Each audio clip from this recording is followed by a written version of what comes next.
Oui, nous sommes ravis de vivre ce moment particulier. C'est vrai que aujourd'hui, pour une campagne électorale, il faut mettre à la disposition du public un certain nombre d'outils. Donc on a bien entendu les outils habituels, notre programme qui est en cours d'impression et qui sera distribué prochainement avec notre profession de foi.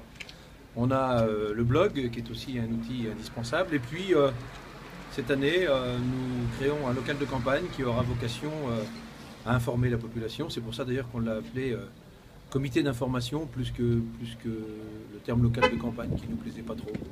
Voilà, donc l'objet c'est de répondre aux questions des Bretignolais, de répondre aux attaques de nos opposants. C'est un lieu qui sera un lieu d'échange, je l'espère, et qui, je l'espère, recevra beaucoup de monde.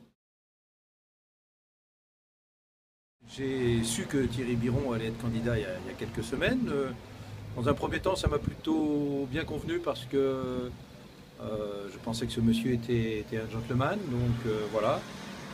Son entrée en campagne est une véritable déclaration de guerre parce qu'il commence par faire le procès de l'équipe en place. Donc aujourd'hui, c'est plus avec ma casquette de maire que j'ai envie de répondre à cette question et de vous dire que je ne laisserai pas salir notre bilan. Thierry Biron emploie une grosse ficelle, bien connue, qui consiste à essayer de traumatiser les gens en leur faisant croire qu'on va toucher à leur portefeuille. Bon, c'est à la fois inquiétant et ou malhonnête. Inquiétant parce que s'il est sincère, ça veut dire qu'il ne connaît rien aux finances et notamment aux finances publiques. Malhonnête parce que, évidemment, s'il n'est pas sincère, ça veut dire qu'il ment. En l'occurrence, quand on est chef d'entreprise, c'est un peu surprenant de ne pas savoir parler de dette, désendettement, capacité de financement, etc. Donc voilà, nous allons nous employer évidemment à contredire ce mensonge. Thierry Biron tente de nous faire croire que la commune non seulement est endettée, mais qu'elle va encore se surendetter un peu plus. La vérité n'est pas là. Non seulement notre commune n'est pas surendettée, mais si les Bretignolais nous font confiance, ils pourront constater que notre programme prévoit qu'en 2020, nous n'aurons plus de dette dans la commune du tout. Donc voilà, je ne suis évidemment pas inquiet, mais je suis surpris du ton de notre opposant.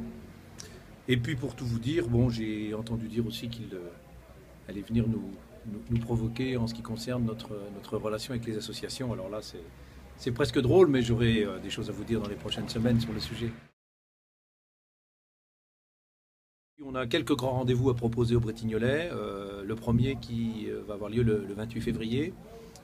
Ce jour-là, nous inviterons un certain nombre de mes collègues d'aujourd'hui à venir faire le bilan, à venir présenter notamment le bilan financier, parce que l'autre bilan, celui de nos travaux, tout le monde le connaît, tout le monde a vu ce que nous avons fait à Bretignolles depuis 13 ans. Donc on va maintenant présenter une situation financière précise et détaillée. Et puis il y aura un deuxième grand rendez-vous le 15 mars qui lui permettra aux Bretignolais de découvrir à la fois la nouvelle liste et puis notre nouveau programme qui est encore ambitieux évidemment pour la qualité de vie de nos résidents.